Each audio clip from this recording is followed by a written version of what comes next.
Y ahora el último punto a criticar. Número 10. Manuel es un teórico de la conspiración por ser negacionista del Holocausto. 10.1. Introducción de la discusión. Se puede decir que por fin hemos llegado al punto más largo de la crítica, e irónicamente, el punto más personal para mí. Y me preguntaréis, ¿por qué dices esto último? O sea, Manuel negando el Holocausto, como el hecho histórico que es. Así es, amigos. Este sujeto lo niega. Os voy a contar de qué va la relación entre este tema y yo. Resulta que yo ya había visto previamente críticas hacia Manuel, y en estas se exponía a Manuel como negacionista del Holocausto. ¿Y qué hice yo al respecto tras saber del tema? Pues me dediqué a realizar en mi cuenta principal de Twitter una campaña de denuncia hacia ese tipo de conspiranoia. Pero esa campaña, como veréis en este punto más adelante, fue truncada y ridiculizada por el propio Manuel y otro que compartía su visión errada de la historia. Como sé que esta campaña fue un truño, este punto lo pretendo tratar como una campaña de divulgación histórica en pro de criticar el negacionismo del Holocausto, el cual lo expondré como la teoría de conspiración que es. Y bien, ¿por qué llegó Manuel a truncar mi anterior proyecto y ahora hago este? Os lo voy a contar. Resulta que yo, sabiendo ya del negacionismo de Manuel hacia la SOA, me dediqué a visitar la cuenta de Manuel, cuando su cuenta en Engine Source no estaba suspendida. El punto es que en medio de un montón de tweets en conmemoración al bombardeo de la ciudad alemana de Dresden, el evento utilizado por los nacionalsocialistas modernos en pro de la demonización de sus enemigos ideológicos y de su victimismo histórico para hacer propaganda de revanchismo, yo critiqué un tweet de Manuel que no me dio tiempo a capturarlo, en donde se dedicó a hacer un comentario y se puso a decir implícitamente que muchas fotografías de los cadáveres por los bombardeos de Dresden se han usado como prueba del Holocausto de forma errónea o deshonesta, por lo cual esto es una prueba desprobatoria de ese supuesto genocidio por no sostenerse en bases sólidas en la realidad. Y claro, yo ya sabía que él se estaba aprovechando de ese hecho para confirmar su negacionismo del Holocausto, por lo que respondí así: eso me parece muy oportunista y rastrero por tu parte, porque utilizas esa excusa en pro de tu negacionismo histórico. A partir de ese comentario, hicimos una larga discusión de comentarios, la cual él la terminó cuando bloqueó mi cuenta. Como de costumbre, cuando este quiere evadir más respuestas de sus contrarios, tanto estúpidas como razonables. Y así fue un poco la historia. Debido a que esta discusión fue muy extensa, lo que voy a hacer básicamente es exponeros de forma repartida los temas a discutir con respecto al negacionismo del Holocausto, no como lo haría un profesor especializado en el tema, sino clasificando los tweets de esa discusión que tuve con Manuel repartidos en diferentes puntos fundamentales del negacionismo del Holocausto. Humor negro y antisemitismo. Evidentemente Manuel, si es negacionista del Holocausto, tiene que ser por algo. Y una de las razones para ser así es debido a su antisemitismo. ¿Pero a qué niveles llega su antisemitismo? Pues digamos que un poquito desorbitados. Porque, por ejemplo, puede que Manuel haya hecho comentarios o chistes directos e indirectos hacia los judíos, como intento de humor negro dentro de su canal de YouTube. Pero sabiendo el historial que tiene como defensor del nacionalsocialismo moderno, no es sorpresa ver comentarios peyorativos por parte de él hacia el pueblo judío actual. Y creo que, de decir que los judíos tienen nariz grande, la trama es sobre una guerra étnica de una especie contra otra especie de avaros narizones tribales. ¿Qué más puedo pedir? A negar el genocidio en el que estuvieron involucrados, hay 1.000.000 de escalones. Puede que yo haga chistes de humor negro, pero esto para mí es repulsivo. Debido a que yo sé que Manuel lo hace con el fin de limpiar inútilmente, con excusas, el pasado histórico de sus ancestros ideológicos, en pro de defender y hacer vendible su ideología. Y digo inútilmente porque 10.2. La historia es indiferente de las ideologías. Caso de Fernando Paz. Quiero hacer este inciso para recalcar la diferencia entre revisionismo histórico, que busca dar un punto de vista analítico y crítico de la historia, y el negacionismo histórico, en este caso el negacionismo de genocidios, el peor de los negacionismos con diferencia, que resalta por negar la responsabilidad de los genocidas, por ejemplo los ancestros ideológicos de Doom, por las muertes ocurridas de sus víctimas y todo lo que esto conlleva. Este tipo de negacionismo deforma los hechos de la historia en pro de ajustarla a su narrativa negacionista y a favor de su perspectiva ideológica de la misma. De ahí que historiadores y aficionados a la historia como yo, vemos equivocado usar los dos significados en la misma palabra de revisionismo histórico, porque negacionismo histórico no es un estudio serio. Es un reaccionismo ideológicamente motivado en busca de tener la razón aunque no la tenga, convirtiéndose así en un fundamentalismo que se caga los hechos en pro del revanchismo, en este caso el del negacionismo del Holocausto por parte del nacionalsocialismo moderno. El caso concreto de Fernando Paz que os voy a contar demuestra que se puede ser fiel a la historia independientemente de tu ideología personal, siendo este tipo conservador en mayor o menor medida que Manuel socioculturalmente hablando. Fernando Paz es profesionalmente un revisionista histórico español, que además de ser en su tiempo candidato del partido Vox al Congreso de la provincia de Albacete, fue también difamado por las empresas Mediaset y A3 Media, las dueñas de medios televisivos con sesgo político de izquierdas como Antena 3, La Sexta, Telecinco, etc., tachándolo de negacionista del Holocausto, usando el término revisionista histórico en sentido peyorativo. Por suerte, para la mala suerte de los difamadores, se puede ver un vídeo en donde Fernando dice estas palabras en una reunión con la Falange. Por supuesto lo que creo. Yo sí creo en el Holocausto. Creo que hubo una persecución generalizada y masiva de los judíos, fundamentalmente de los judíos en el este de Europa.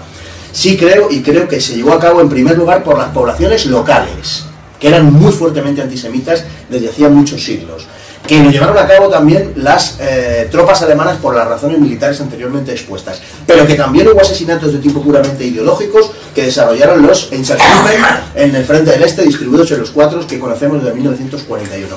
Y también que la mayor parte de los judíos asesinados en el este lo fueron mediante armas de fuego, como hoy todo el mundo admite. Las últimas obras que se están publicando por parte de autores sajones están admitiendo abiertamente que la mayor parte de los judíos asesinados lo fueron por armas de fuego.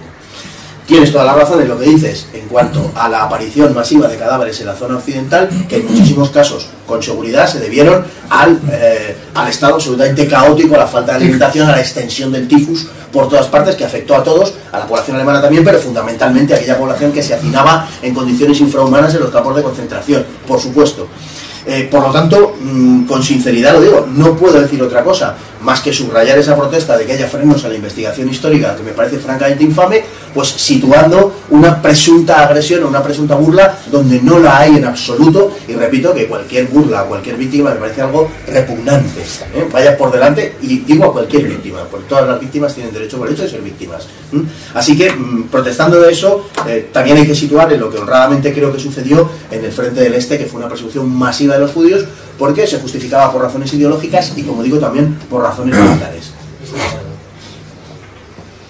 Sí, soy consciente de que muchos negacionistas y personas atentas me dirán que este no dijo nada de las cámaras de gas y me preguntarán si él las ve como ciertas o falsas. Pero resulta que tras el revuelo de esas difamaciones dadas por medios malintencionados, Fernando lanzó unos cuantos tweets en donde, como ven en pantalla, reconoce la existencia de las cámaras de gas realizadas por los nazis y su uso genocida. Aquí vemos la diferencia entre obviar, dar por sabido un tema según el contexto, como lo es reunirte con personas que ya saben de la existencia de esas cámaras, y omitir, que en el caso del negacionismo holocausto por parte de los nacionalsocialistas modernos sería callarse las verdades de ese genocidio para torcerlas a su gusto y no quedar en ridículo públicamente aplicando los 3 A's explicados en el punto 8, como pasa con Manuel y los pseudo expertos que este sigue. 10.3. Desmontando las conclusiones monolíticas del negacionismo del holocausto. Bueno, una vez contado todo el rollo introductorio, es momento de ir criticando cada tuit escrito por Manuel y su compañero ideológico. En este punto, se ha ido repartiendo los tweets en diferentes puntos clave del negacionismo del holocausto, pues en la discusión que tuve se fueron discutiendo sin orden aparente. La razón de que por qué este tipo de teoría conspirativa es muy sostenida por mucha gente es básicamente por su verosimilitud en comparación con chorradas como la ufología o el nuevo orden mundial Illuminati. Pero como las anteriormente mencionadas, este negacionismo peca de estar sostenido por conclusiones monolíticas muy endebles a la hora de ser defendida contra la historiografía y el revisionismo histórico honesto.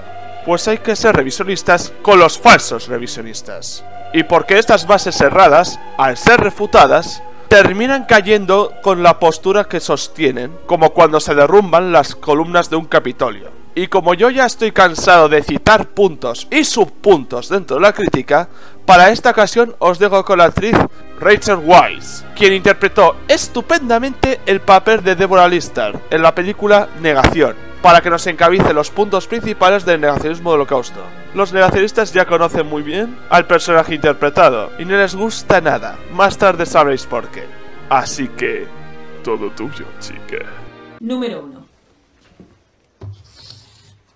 Que jamás hubo ninguna intención sistemática por parte de los nazis de matar a todos los judíos europeos. Yo te hago la pregunta. Si el Ciclón B se usó en 250 gitanos y en 600 prisioneros soviéticos para probar su letalidad, ¿qué no te hace pensar que se haya aplicado mortalmente a los judíos también? No sé. Lo del insecticida no me lo trago. Me gustaría saber tu respuesta. El Ciclón B fue usado años atrás por los Estados Unidos para desinfectar las ropas de mexicanos que cruzaban la frontera. El uso del Ciclón B es necesario, y una vez que dejó de usarse, por los bombardeos de Dresden, los judíos desarrollaron tifus por el aislamiento. Por una parte me ha gustado que me haya respondido, pero por otra no me parece que me haya respondido como es debido. Como vemos aquí, Manuel se dedica prácticamente a evadir la pregunta indirecta referente a las cámaras de gas y responder solo a la afirmación posterior sobre el uso pesticida del Ciclón B. Lo admito, rectifico mis palabras dichas en ese tuit. En este punto, Manuel tiene razón con respecto al uso pesticida de este gas, por el hecho de que tras una revisión posterior de sus palabras me di cuenta de que eso era cierto. Lo cortés no quita lo valiente. Pero eso no quita que él haya sido muy selectivo con su respuesta, dicha de forma muy conveniente, pues eso evidencia su forma de dar medias verdades por no responder lo que le perjudica y solo lo hace a lo que le da la razón. Como no me respondiste de forma satisfactoria esta respuesta, me di a la tarea de pensarme el porqué de estos experimentos mortales con pesticidas hacia los prisioneros étnicos y militares. Y me fijé en el experimento Manhattan. ¿Por qué los dos experimentos comparten el hecho de que fueron hechos con pies de plomo, con número de víctimas reducido por un lado y con un espacio sin gente a la redonda en el otro? Porque se sabía de antemano que tanto el impacto de la bomba de hidrógeno como concentrar gas pesticida en un sótano de gaseado con gente dentro eran potenciales armas de genocidio. Y como suele pasar con casi todos los experimentos militares y gubernamentales, estos se hacen con fines prácticos, por lo que no es descabellado pensar que este experimento de las cámaras de gas se llevase finalmente a la práctica mayoritariamente en las regiones de Europa del Este. Y para los entendidos, los ejemplos de estos sobran: Auschwitz y Treblinka. Por cierto, con respecto a la posición negacionista de que las muertes de los prisioneros de los campos nazis fueron mayoritariamente por tifus, volveremos a eso más tarde. Da lo mismo. Yo pienso que los criminales que eran arios tenían mejores condiciones penitenciarias que un prisionero judío dentro de los campos de concentración y exterminio. ¿No te parece que defender la discriminación racial es malo para tu dignidad humana? La población judía despotricaba contra Alemania y los alemanes previo al ascenso de Hitler. Hay una razón de por qué los alemanes apoyaron a Hitler, y no es porque éste les haya lavado el cerebro. Los alemanes estaban hartos de lo que vivieron en la República de Weimar. Vale, Manuel. Lo que yo te voy a comentar a ti es que básicamente yo he sido de los pocos que te responden que han leído el Mein Kampf, por lo menos los 3 primeros capítulos, los cuales considero los más fundamentales para entender el porqué de la naturaleza de Hitler. Los 3 primeros capítulos ayudan a entender cómo el Führer comenzó su camino hacia el antisemitismo. Para centrarnos más en el tema, vayamos concretamente al capítulo 2 de este libro, Experiencias de mi vida en Viena. En ese capítulo se puede entender que el propio Hitler, una vez llegó a la capital austríaca, él se dedicó a trabajar en la baja burguesía, después de su fracaso estudiantil en el dichoso examen de la Escuela de Bellas Artes. en donde empezó a tener ideas antisemitas, influenciadas por estos dos políticos austríacos antisemitas y pangermanistas, George Born, Edson Ehren y Karl Lueger, quienes afirmaban, en base a lo que vieron en el contexto de la época, que los judíos eran los dueños sindicales e impulsores de medidas políticas socialdemócratas, las cuales iban supuestamente en contra de las tradiciones germánicas, tanto de forma política, profesional y cultural, trayendo así la destrucción de los valores nacionalistas germánicos y cristianos, pues según ellos, estos semitas líderes de opinión controlaban los medios de comunicación para la perversión cultural con su bolchevismo perverso.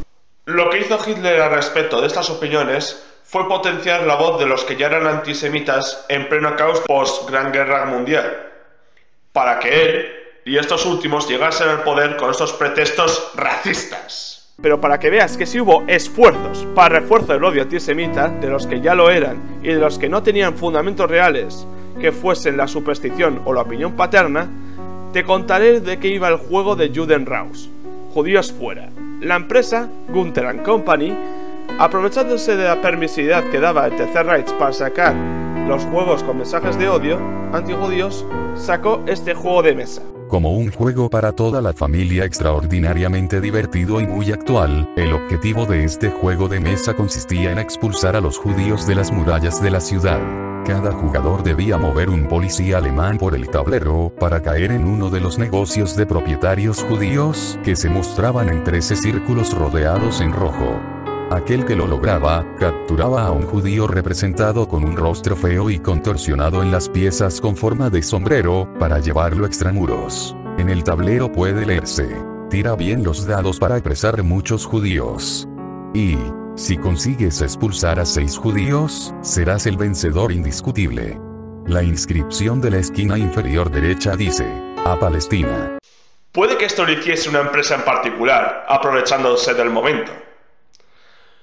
¿Pero qué te parecería si te dijese que los propios nazis influyeron en la educación, mejor dicho, lavado de cerebro, de los jóvenes de las escuelas germanas, con tal de antisemitizarlos y darles una visión ilusoria de los socialistas?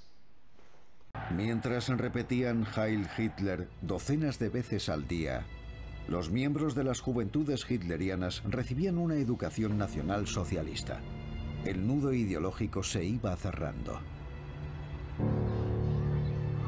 Los nazis no dejaban nada al azar y supervisaban a todos los que estaban en contacto con los niños.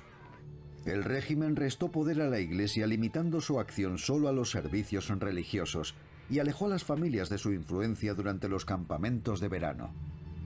Los nuevos amos de Alemania tenían un nuevo programa educativo. Los niños aprendían a odiar a judíos y bolcheviques. Se aprobaron repulsivas leyes raciales.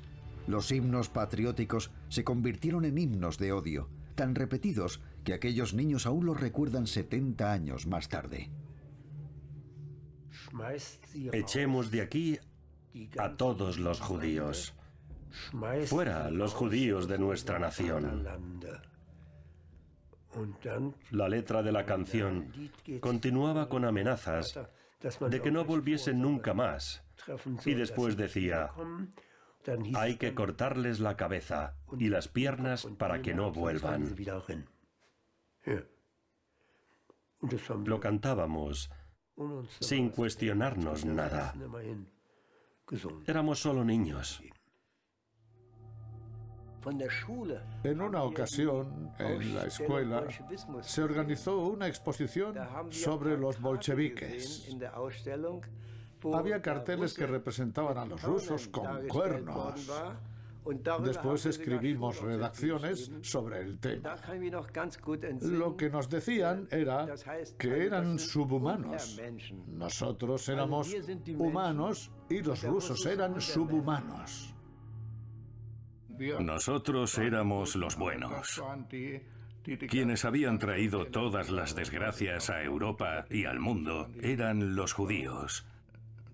Esa era la idea principal, y yo lo creía. viene perfectamente al tema. Si van a usar los cadáveres por los bombardeos de Dresden como una prueba del Holocausto, lo cual sí es oportunista y rastrero, uno lo tiene que mencionarlo. Lo comprendo. La información con respecto a la Segunda Guerra Mundial está tan distorsionada hasta el punto de confundir un evento con otro, por su apariencia en cuanto a crueldad. Pero eso no te da el derecho a negar las muertes ocurridas en Auschwitz o en Treblinka. Yo no estoy negando que los judíos murieron en los campos de concentración, sí, murieron de tifus, lo que estoy negando es un plan alemán de exterminio sistemático. Sí, estoy de acuerdo con lo que tú dices con respecto a que no niegas las muertes de los campos de concentración, así que ya tengo claro tu postura. Tú niegas el plan alemán de exterminio sistemático hacia judíos y personas consideradas de segunda por parte de este régimen.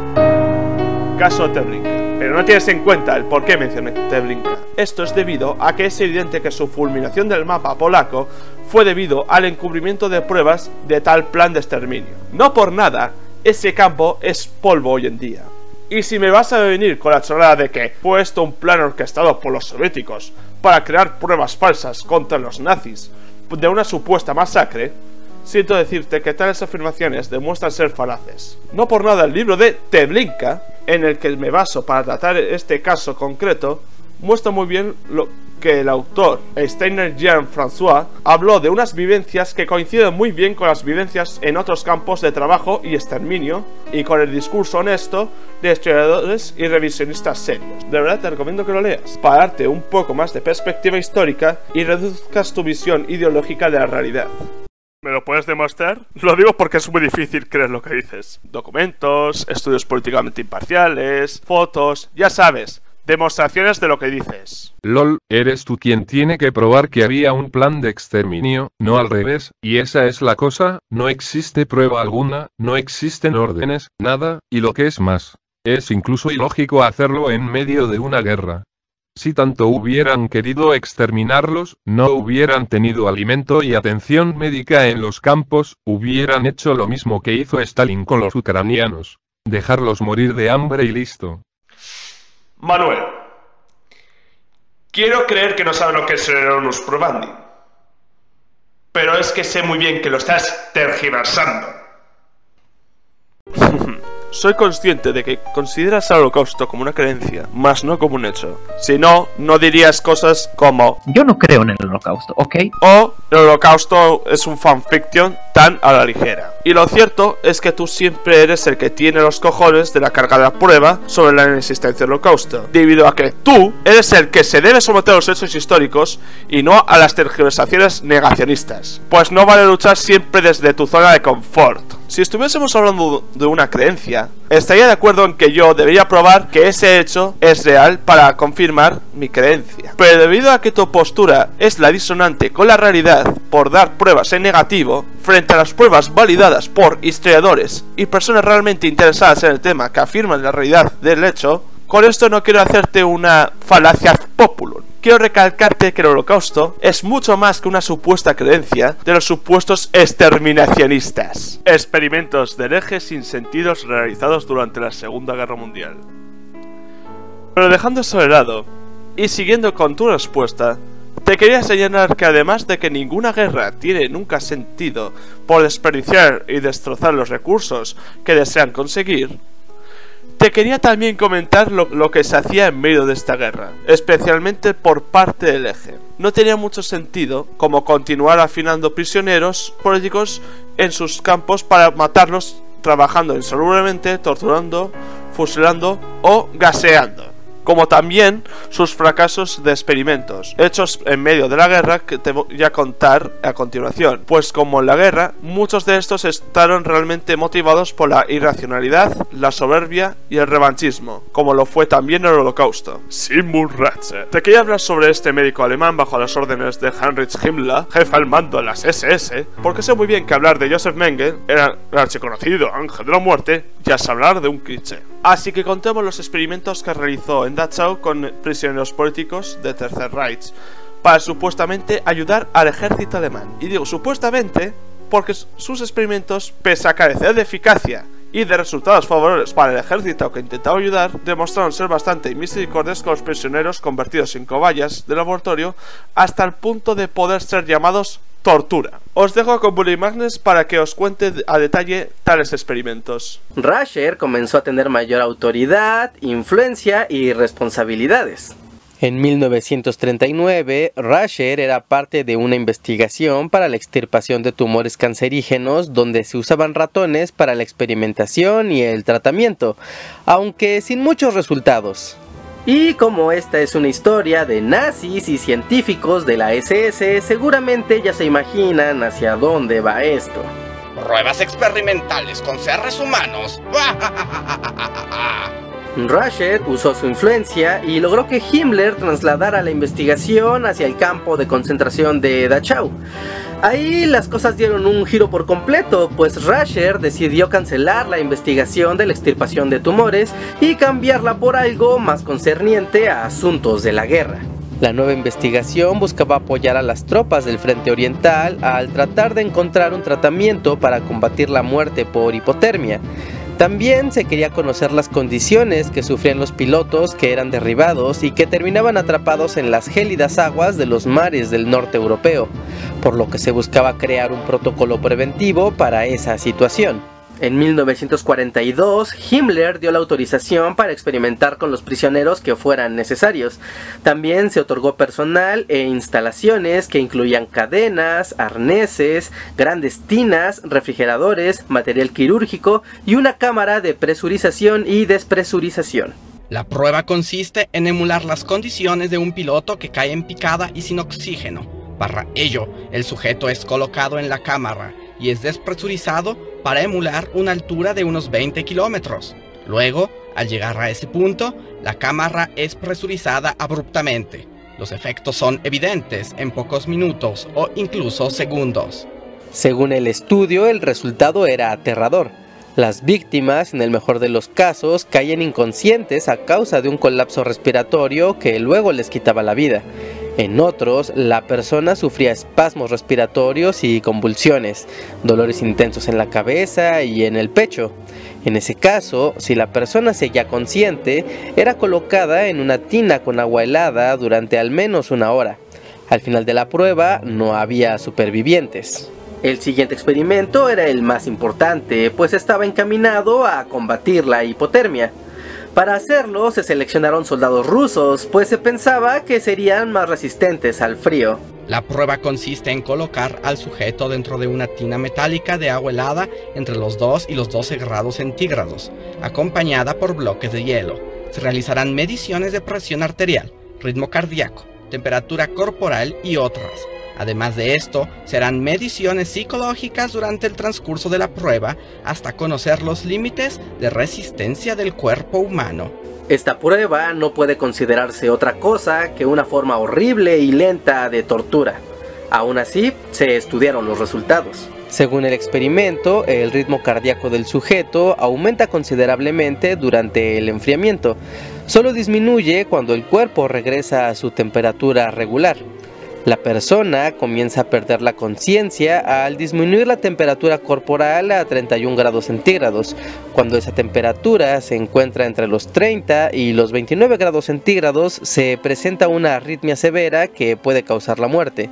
Sin embargo, sin importar los otros factores, la muerte ocurre cuando la temperatura corporal es menor a 26 grados centígrados, lo cual puede ocurrir entre los 50 y los 100 minutos después de haber ingresado a la tina de agua helada. Este experimento tomó la vida de 100 personas y fue suspendido en 1943 por Himmler al... También os recomiendo, para los que les interese, incluyéndote a ti, Manuel, que miren la web de Nuremberg Trials Project, que pese a tratar sobre el juicio de un juicio injusto por no poder juzgarse entre todos los que perpetraron la Segunda Guerra Mundial, los de herejes y aliados, podemos ampliar la investigación sobre sus experimentos y demás transcritos en inglés y alemán del gobierno nazi referentes a sus crímenes contra la humanidad, los cuales sí fueron reales, aunque no lo creas. No hay peor ciego que el que no quiere ver. Escuadrón 731. Como bien lo explicó Dross en su momento, el Escuadrón 731, el antecesor espiritual del MK Ultra, fue una división del ejército de Japón imperial donde experimentaban con los chinos de Manchukuo, una parte de China ocupada bajo las órdenes del teniente general Zero Easy, en donde torturaban con fin de experimental con armas biológicas y ver sus efectos nocivos en la población de prisioneros asiáticos, tratados como ganado expuestos a enfermedades aberrantes como la malaria, mientras los científicos nipones los investigaban, incrementando su sufrimiento por mero hecho de ser chinos y de una raza asiática inferior ante sus ojos rasgados. No por nada, los japoneses eran aliados ideológicos de los alemanes. En fin, que más que una sala de experimentos militares, se convirtió en una de sádicos. Para sentir con crudeza estos hechos, recomiendo el vídeo de Dross para ver su horror en mayor detalle. Lebensborn, fuente de vida alemán, fue un programa orquestado por el líder de las SS anteriormente mencionado, el cual buscaba en resumidas cuentas crear una granja de arios, en donde seleccionaba de forma eugenésica a las mujeres de rasgos nórdico blancos para que mantuviesen relaciones con arios del ejército para así dar una ascendencia perfecta para la raza aria. Vale, os he hablado de sus intenciones, pues lo cierto es que este experimento de eugenesia nacionalista no le salió muy bien del todo, y esto tuvo que ver con su poca variabilidad genética, y he aquí la explicación. El programa Lebensborn es el intento supremo de Himmler para manipular la composición racial de Alemania. Una línea de producción de bebés arios, sin ningún tipo de apoyo emocional para los niños. Un programa de reproducción con un concepto puramente cuantitativo. Fracasó porque tenían el doble de mortalidad infantil que el resto del país. Entonces Himmler ordenó la apropiación de niños aptos en los territorios ocupados. 100.000 niños solo en Polonia fueron secuestrados y llevados a Alemania para ser criados por padres adoptivos.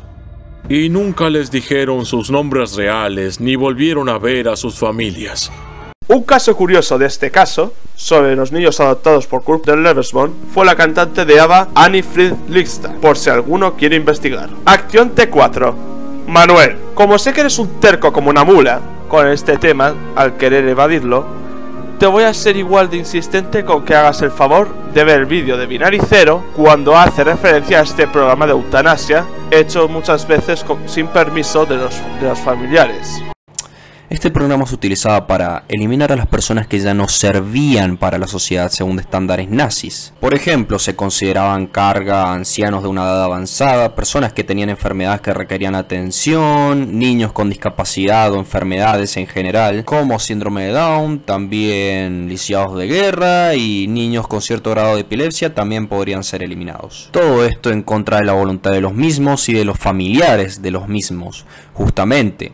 Y esto ya lo expliqué, el Acción T4 fue retirado por las manifestaciones de los familiares que veían que sus seres queridos eran asesinados, digamos, y porque estaba dañando la imagen de Hitler, aunque eso no impidió que se siguiera llevando a cabo, obviamente sin ninguna orden. Y este ejemplo de esta orden en la cual se eliminaba gente que no servía en la sociedad, te sirve para entender la situación de la Alemania nazi en ese entonces y el pensamiento nazi en general, en el cual se eliminaba a cualquier persona que se consideraba inferior o desechable.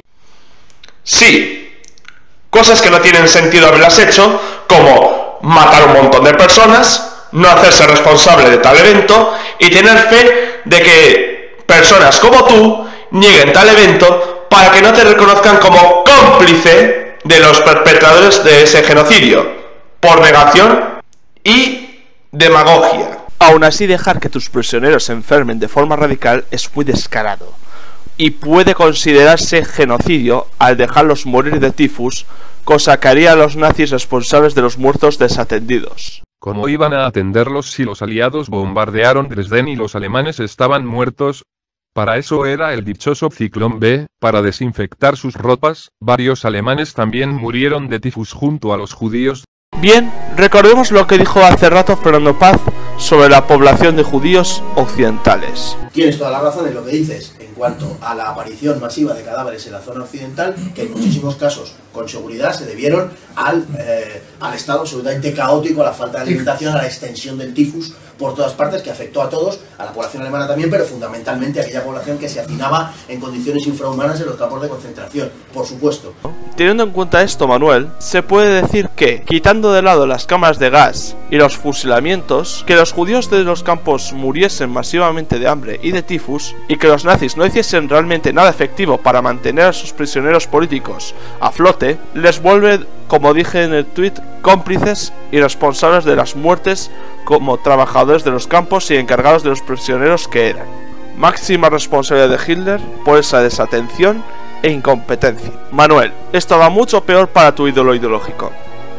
Si dentro de esos campos con condiciones insalubres los prisioneros políticos étnicos se murieron de tifus y de hambre porque los hombres del Führer, jerarcas, oficiales y guardias de los campos no eran eficaces a la hora de mantenerlos útiles para los trabajos forzados, Adolf Hitler continuaría siendo genocida independientemente de las otras medidas holocausticas. Su desatención e incompetencia frente al tifus lo hacen seguir recordado como un hombre con las manos manchadas de sangre por su culpa, haciéndolo responsable por permisión y omisión. Con respecto a Dresden, independientemente de que era el tema candente del tuit, considero que tú y el resto de nacionalsocialistas modernos hacéis mal en cercar el tema del holocausto a Dresden. Eso demuestra que tenéis miedo a admitir la responsabilidad de vuestros ancestros ideológicos en la guerra, tanto por iniciarla a romper el pacto soviético como en la SOA para continuar jodiendo la vida de las familias judías por solo el pecado de unos cuantos de la época, y de no aceptar que en esa guerra, como en todas las que han existido, existen y existirán, todos los que combaten en las guerras son los malos y no hay héroes ni villanos, aunque sus propagandas lo dicten. Así que ya está bien de tanto victimismo histórico, que ya os parecéis a los hombres de paja que os habéis montado con los judíos. Número 2. Que las cifras son mucho menores a 5 o 6 millones. Lo más importante no son el número de muertes. En un genocidio lo más importante son los muertos. Para refutar esta conclusión negacionista, que en ningún momento fue dicha en los tweets, pero sí es muy sonada por los negacionistas como Doom, es que, como bien dicen los historiadores, pese a la oficialidad de los 6 millones de judíos, es que el número de muertos por Hitler, pese a ser aproximadamente 17 millones, las cifras siguen aún por contarse por la magnitud de la masacre. Pero dejando de lado esa respuesta aparentemente vacía, lo que yo quería recalcar es que lo más importante de un genocidio no es el número de personas que se matan, casi siempre superior a 1000 personas, o qué genocida mató más que este, sino el hecho de matar a víctimas de forma desorbitada. Es que ahí está el punto.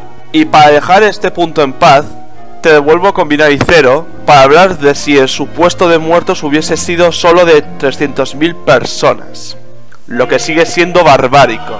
Que en primera, el reporte de la Cruz Roja, si bien no habla de todas las zonas, tampoco habla de nada sistematizado, y ese era el punto. Ay, Dios. ¿Por dónde empezar? Primero, si no fueras tan maricón, dirías la verdad. Vos utilizaste estos datos durante tu debate con John Aquamuerta para decir que el holocausto no había ocurrido porque la cifra en realidad era otra. Aún así, todavía estás utilizando un informe que te está mostrando que murieron 300.000 personas en campos de concentración. Segundo, si por lo menos pudieras leer un poquito los datos que estás utilizando, vas a ver que abajo el mismo puto informe te está diciendo que estos datos no sirven para un conteo real de muertos en campos de concentración. Por último, no sé qué clase de educación tenés. Vamos a suponer que en verdad fueron 300.000 personas las que murieron. Que mueran 300.000 personas en 4 años es una puta barbarie. Y si por lo menos supieras lo puto mínimo de historia, sabrías que habían tanto campos de trabajo como campos de exterminio. Y aunque la mayoría de los prisioneros hayan sido enviados a campos de trabajo y se los haya obligado a trabajar hasta la puta muerte en condiciones horribles de desnutrición, maltrato, enfermedades y demás, no sé si sabías, pero matar a esa cantidad de personas de esta manera es un genocidio.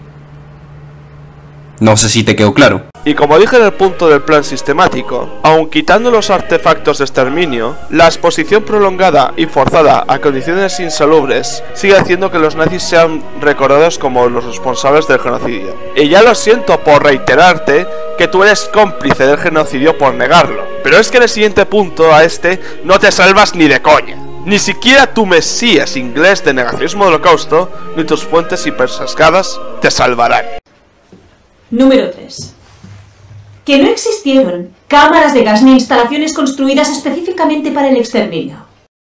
Hombre, si sigues creyendo en cámaras de gas ni cómo ayudarte... Seguiré creyendo en el Holocausto hasta que se demuestre lo contrario. No solo con tus pruebas, que espero que sean de buena calidad documental, sino con las de expertos en el tema. Varios expertos en el tema ya han hablado al respecto, y hay montones documentales. Para este punto, ya ni siquiera muchos oficialistas defienden lo de las cámaras de gas. Es tan absurdo como cuando hablaban de lámparas y jabones fabricados con piel de judíos. ¿Ejemplos de esos documentales? Me encantaría verlos. Además, ¿de quiénes expertos hablamos? David Irving. David Irving. ¿Es en serio? Cuando yo me refería a un experto, me refería a un historiador, no un timador. Y digo esto básicamente porque ya sé que le tienes bastante estima a Irving. Para ti, o mejor dicho, como nosotros lo vemos, parece que eres tu Mesías y tú su discípulo en cuanto al negacionismo se refiere. Ya veo que eres de los que dicen: negamos el Holocausto desde el pensamiento propio. Pero luego a la hora de la verdad, tú tienes a tus ídolos pseudohistoriadores. Muy bien. Y luego hay que decir que este tío no vale la pena seguirlo.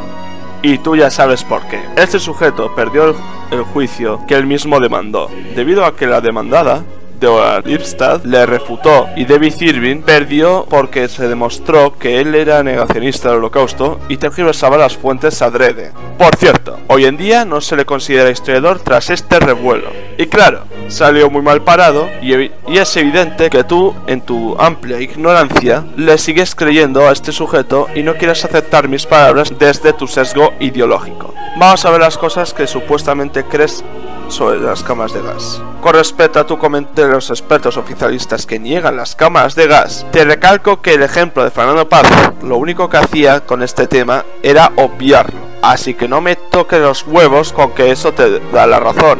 Obvio, porque habló de los Einsatzgruppen que mataban a balazos a los judíos, habló de las malas condiciones de los campos, no habló de las cámaras de gas en sí, pero eso lo hace negacionista de las mismas. Hace falta que te muestre el tweet en donde las confirma como reales.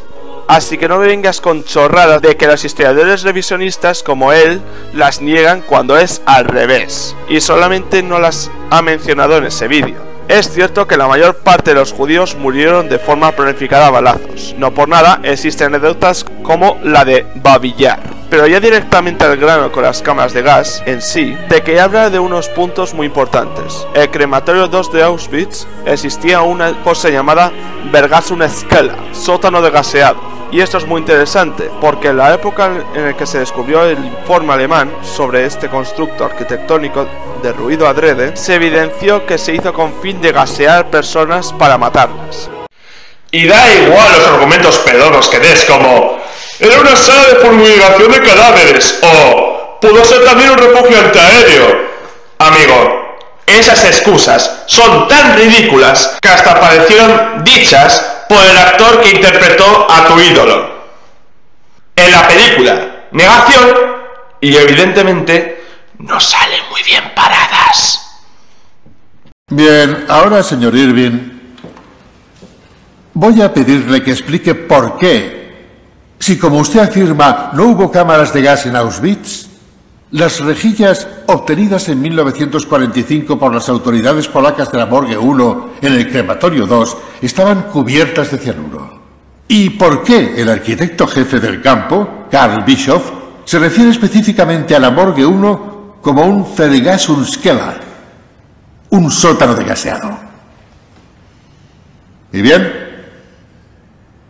Admito que en las rejillas de los conductos sí se encontraron restos de cianuro. ¿Se encontraron? Sí. También admitiré que se utilizaba como un sótano de gaseado. ¿Ah, sí? Sí. Bien, ¿y para gasear qué? Bueno, las pruebas demuestran que se usaba como un sótano de gaseado para fumigar cadáveres. ¿Fumigar cadáveres? Sí. ¿Exactamente por qué afirma eso? Para eso son las morgues, para depositar cadáveres. ¿Y qué demuestra que ese recinto se usara para fumigar cadáveres? Para eso se construyó. Disculpe, la pregunta puede parecer algo burda, pero ¿de qué sirve fumigar un cadáver? Porque, señoría, llegaban infestados de piojos que transmitían el tifus que los habían matado. ¿De veras? ¿De veras, señor Irving? ¿Así lo cree? Pues, por favor, explíqueme para qué se necesitaba una puerta hermética con una escotilla con un cristal doble de 8 milímetros y una rejilla en el interior.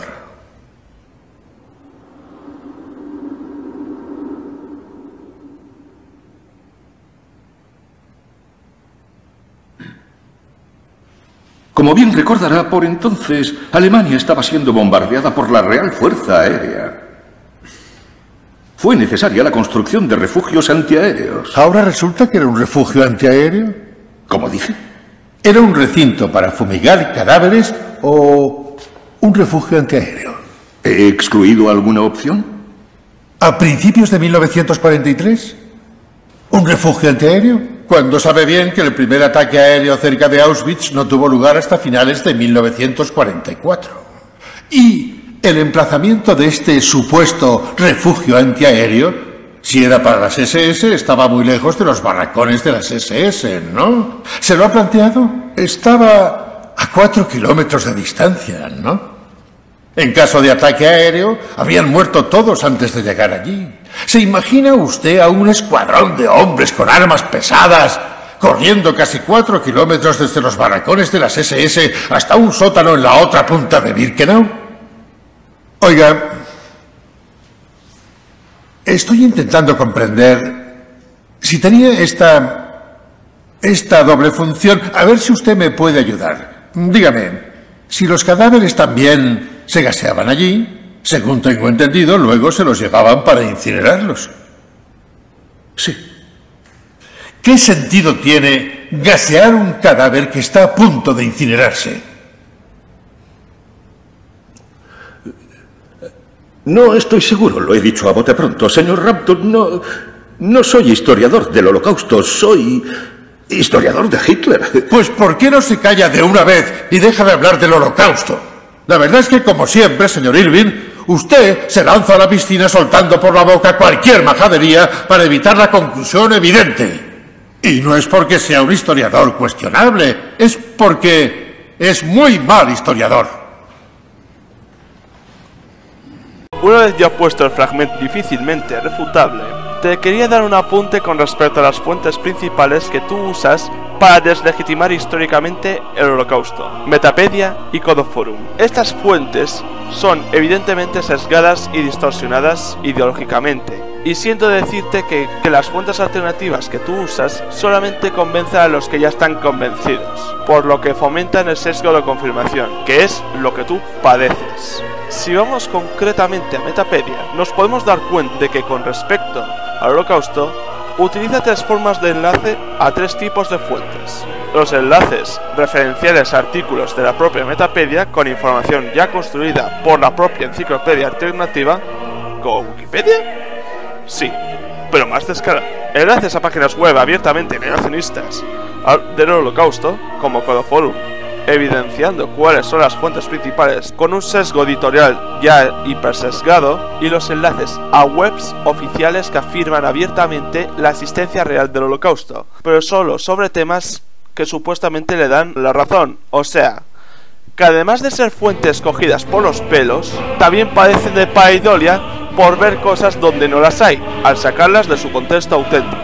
Lo siento, Manuel, pero basarte en ese tipo de pseudofuentes es tener sesgo de confirmación y del gordo. Es decir, que teniendo enfrente las pruebas documentales y físicas de las cámaras de gas, sigues sin creértelas por considerar las creencias pese a no serlo. Algo que te puedo aconsejar para que tú dejes de usar ese sesgo y de ver páginas que favorecen tu postura pese a no ser la real, es contrastar fuentes. Deja de lado tu visión nacionalsocialista moderna a un lado e investiga páginas que contradicen tu visión polarizada. Y por favor, no uses a Metapedia para que juzgue esas páginas por ti, para crearte un prejuicio previo, sino que haz alarde del pensamiento crítico del que presumes para juzgarlas y juzgarte a ti mismo con respecto a ese hecho histórico que niegas.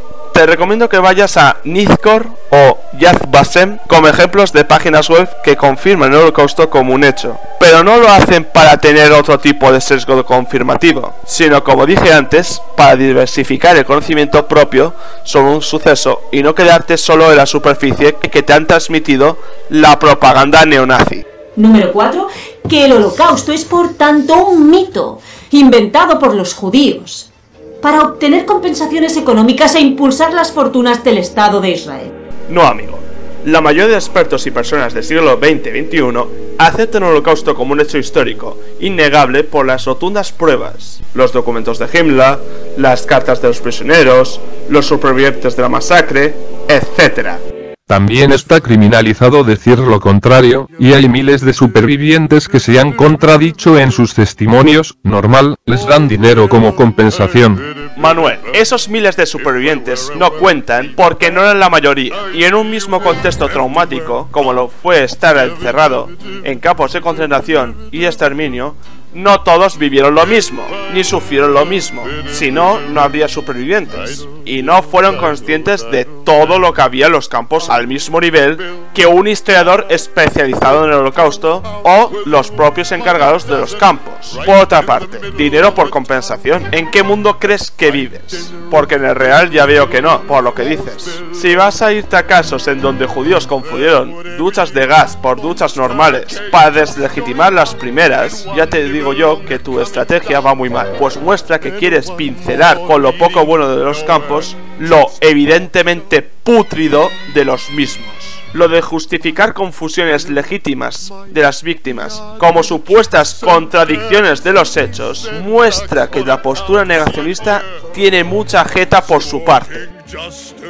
Don, no sigas respondiendo a ese cobarde, ya que prefiere creer en la propaganda de Hollywood que en las evidencias fácticas que demuestran las contradicciones e incoherencias de la historia oficial. A ver, Apolín, vamos a aclarar unas cosas importantes de tu comentario sobre el significado de varias palabras. Historia oficial hace referencia a los hechos históricos aceptados por instituciones académicas y políticas, y son estas últimas las que han pervertido el término manchándolo de propaganda en pro del partido de turno. No por nada, en España existe la mierdosa ley de memoria democrática, donde diviniza al extremo la república, quitándole todo lo feo del bando republicano, irónicamente descrito por Campoamor.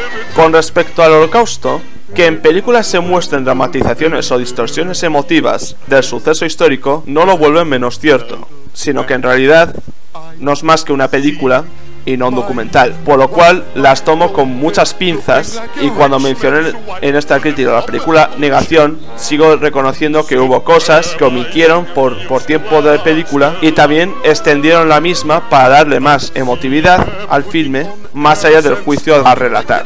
Historia alternativa / conspiranoica. Por otro lado, la historia alternativa, la que Doom y tú seguís, no es más que un intento de respuesta vago y cobarde de los verdaderos hechos fácticos, falsificando los hechos con el fin de menospreciar las fuentes verídicas de la SOA, en este caso. Cuando una teoría de conspiración busca ser verosímil, como en vuestro caso, se convierte en un arma de doble filo, pues perjudica la imagen de los conspiranoicos al convertirlos en personas de mente cerrada en sus sesgos ideológicos, y os pone al mismo tiempo en lugar de los ufólogos e illuminatis, por el amplio ridículo que dais por seguir la moto de sitios que reafirman vuestra opinión errada de la historia. No quiero descalificar el buen trabajo de los revisionistas históricos, pero si pensáis que con esas ideas de bombero, como que las cámaras de gas no existieron, o que no hubo ningún plan de exterminio en clave, os digo que no dais la talla para hacerlo, pues para eso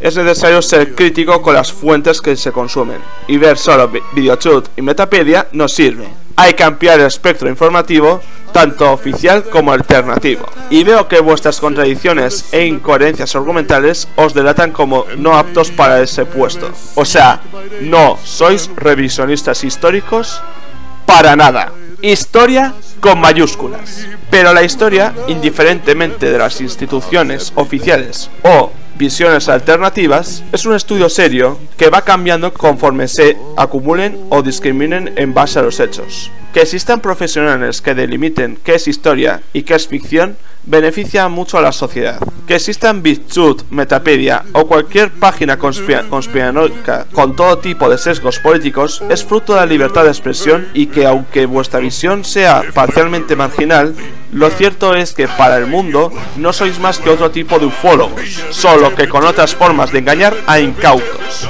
La historia como tal está fuera del velo político, y pese a las opiniones de la misma, esta sigue en constante cambio pese a las parcialidades de las personas, mostrando que los nazis honestos dieron testimonio de los hechos horribles del Holocausto, con o sin presión del jurado para decir sus verdades, y que aunque Hermann Göring, supuesto sucesor de Hitler en el juicio, era un deshonesto en Nuremberg por tratar de pincelar el Holocausto tachándolo de ser un engaño comunista, su testimonio en el juicio mostró ser claramente débil frente a los documentos transcritos anteriormente mostrados y testificados por sus camaradas responsables de los campos, y la archiconocida grabación estadounidense de campos de concentración. Si os apetece desadoctrinaros de vuestras propias teorías de conspiración, os recomiendo ver este vídeo, Negacionismo ante los asesinos, de Mauricio Schwartz.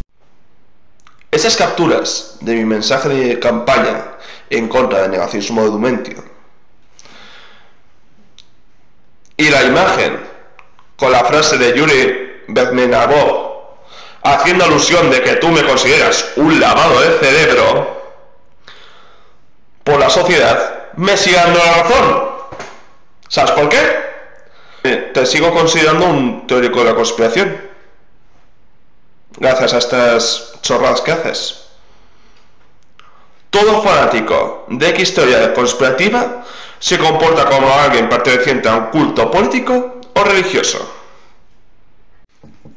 ¿Y sabes por qué? Por tratar de imbéciles a todos sus contrarios por no coincidir con lo que piensan sobre su postura. Es evidente que los que dicen todos son alienados menos yo son los que más alejados de la sociedad terminan. Ay. Yo también pasé por la época chorra de seguir teorías conspirativas tanto fantasiosas, ufología e illuminatis, como políticas, el socialismo marxista, pensando que todos eran idiotas menos yo, pero me di cuenta de la realidad y vi que todo eso eran mamadas en pro del borreguismo. Sé que el negacionismo del Holocausto quita el aburrimiento a la vida y trata de buscar el sentido a los supuestos huecos del mismo. Pero pienso que como yo hice con los reptilianos y con el supuesto bien del socialismo pseudocientífico, hay que dejar las chorradas conspiranoicas a un lado y ver con objetividad el mundo sin ver las cosas donde no las hay, ni sobrepensarlas. ¿Ok? Por como escribe, quiero creer que es un mocoso, y seguramente acabo de salir de ser educado en Israel.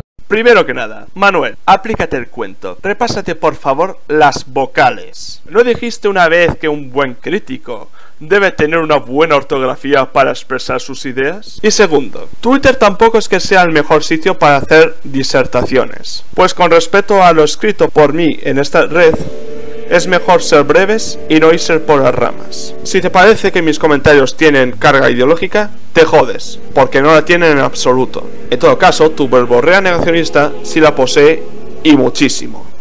¿Hasta dónde irá a llegar el defensor de la verdad con todo esto? Básicamente, exponeros como los teóricos de conspiración que sois. Habéis demostrado todos los clichés como el de seguir ideologías deformadas a conveniencia, el nacionalsocialismo moderno, justificaros en base a fuentes que confirman vuestras chorradas conspiranoicas, sesgo de confirmación, y defenderos de vuestros contrarios más realistas con respecto al Holocausto, llamándolos borregos del sistema, ad hominems del libro. Y creo que la razón principal por la cual adoptáis este tipo de verborrea neofascistoide es lamentablemente a vuestro nivel paupérrimo de educación por vuestro sistema educativo mexicano deficiente. y específicamente a Doom. Como mexicano que eres, soy muy consciente que tu formación académica en cuanto a la asignatura de historia de tu país es claramente detestable por lo mal distribuidos que están los temarios, dependiendo del ciclo formativo en el que estés, y los saltos abruptos de tiempo con juicios de personajes históricos claramente parcializados, romantizados y adulterados según el gobierno de turno. No por nada te decían que Hitler era un villano y los aliados los héroes como si se tratase de una caricatura de Mazinger Z, y te quedaba súper corto. O peor, te trataban el tema del Holocausto de la forma más irrelevante posible, tratándolo como si fuera un hecho sin más, sin dar juicio moral alguno. Para los que ven el vídeo y no sepan la gravedad de este asunto, os pongo con Buddy Magnus que explican esto estupendamente. Este esquema ha recibido muchas críticas, sobre todo porque está construido desde una perspectiva muy europea. No obstante, es el que se sigue usando en los sistemas escolares. El esquema no está mal, digo. Es una estructura apropiada para un primer acercamiento a la historia. El problema surge cuando uno revisa con detenimiento los libros y los planes de estudio. Los niños aprenden historia de México en 4º y 5º grado, historia universal desde 6º grado de primaria. Comienzan con la prehistoria y terminan con el Renacimiento. Y eso es todo. ¿Eso es todo? Es decir, ¿ahí se termina? ¿El único referente que tienes a los 12 años de la historia del mundo llega hasta el Renacimiento? ¿Y cuándo diablos les explican todo lo demás? Bien, pues olvidan de la historia universal y la retoman hasta 2º de secundaria, donde revisan lo restante, un breve repaso de la Edad Media y el Renacimiento para terminar con el sistema neoliberal y la globalización. Después tendrán que esperar hasta la preparatoria. ¿En serio en solo 2 años revisan toda la historia de la humanidad? Esperen, en esa pausa entre primaria y secundaria hay algo aún peor. El último tema de su libro de primaria es el uso de la imprenta para la difusión del conocimiento. Y después, para que no se queden con esa pregunta de Maestra, ¿y cómo pasamos de los desnudos en mármol al iPod? Incluyen un breve epílogo titulado La globalización económica y la nueva idea del mundo y de la vida. No puede ser, no puedes hacer esos saltos tan abruptos en el tiempo. Imagínense que los hechos históricos realmente ocurrieran así. Estoy listo para tomar las riendas de Macedonia. Tengo un imperio malvado que se expande por el mundo. Jay, María, ha nacido nuestro hijo. Padre, en tus manos encomiendo mi espíritu. ¡Oh! ¡Asesinaron al archiduque Francisco Fernando! Y con estos tratados damos por terminada la Primera Guerra Mundial. Denme un abrazo. ¿Ven? Nada ocurre de esa manera, ni siquiera los asuntos de la vida diaria. Pero qué linda chica, le invitaré a salir. Los declaro marido y mujer. Puede besar a la novia. ¿Entonces así se fuma? Ay, no es tan difícil. ¿De qué murió? Tenía cáncer pulmonar, pero la aplastó un camión repartidor de Twinkies. Por eso, más allá de las fechas, los datos y los nombres, lo importante es conocer la sustancia de los hechos. ¿Por qué pasaron las cosas? Ahora, también es importante decirlo. Hay profesores que, a pesar de los malos programas y libros, se esfuerzan por hacer un buen trabajo. Preparan sus clases, educan a sus alumnos y los contagian por ese gusto por el conocimiento y la historia. Yo no digo que en España la historia se fomente de forma perfecta. No por nada, el gobierno es intervencionista en la misma para sus juicios ideológicos y hay muchos adolescentes socialistas sin haber trabajado nunca. Pero es evidente que la educación mexicana es muy deficiente a la hora de formar a personas con pensamiento crítico sobre la historia de su mundo. No por nada hay gente que piensa que el nacionalsocialismo moderno es lícito, ignorando y negando los hechos negativos de su historia a conveniencia. Cosa que espero que tú, como persona adulta que eres, te autocritiques para no dejarte llevar por la mala influencia de tu mala educación. El veredicto que yo le quería dar a esta crítica es que básicamente, por así decirlo, Dumentio Barra Manuel creo que necesitaba esta crítica. ¿Por qué? Porque en cierta parte necesitaba una crítica con exposición y corrección de sus ideas fundamentalmente. y no berrinches de sus salseos. Y sí, yo reconozco que él merecía esta crítica, y a diferencia del veredicto que di antes para su canal y para su forma de reseñar, decir que sus ideas son corregibles es quedarse corta, muy corta. Porque este señor, queramos o no, él es el responsable de querer cambiar su forma de pensar. Porque mi responsabilidad únicamente en este vídeo ha sido la de exponer, criticar, corregir y recomendar. Eso como emisor. Él, como principal receptor de la crítica y las recomendaciones que he dado en este vídeo, las puede tomar o dejar. Con esto digo que no estoy imponiendo nada sobre cómo veo yo las cosas. Bueno, eso sería todo. Así que dadle un likeazo precioso y suscribiros a este gran canal.